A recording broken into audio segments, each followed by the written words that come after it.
Ağustos'ta ofisimizi 2016'da teslim alın. Üstelik %18 KDV Ağoğlu'nda.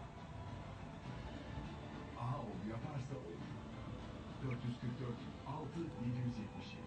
Ağoğlu Maslak 1453. Emlak Konut güvencesiyle.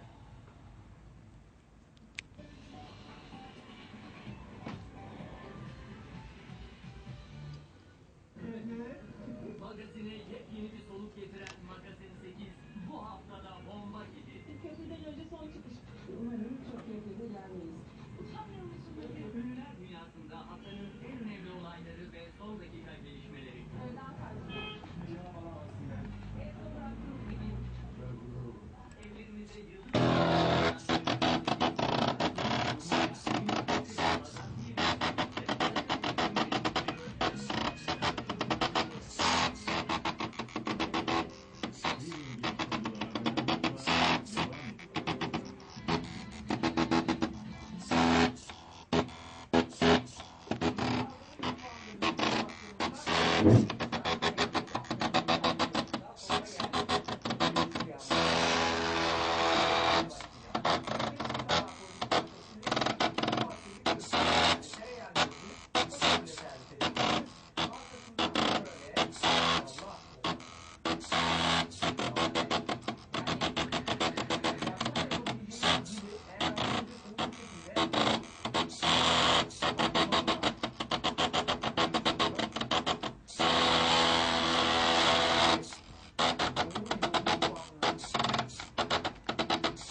Fırının taban kısmında pişirmekle ve dediğim gibi yani o tabanı iyi ısıtmakla alakalı bir durum. Bunu yaptıktan sonra içine artık arzu ettiğiniz gibi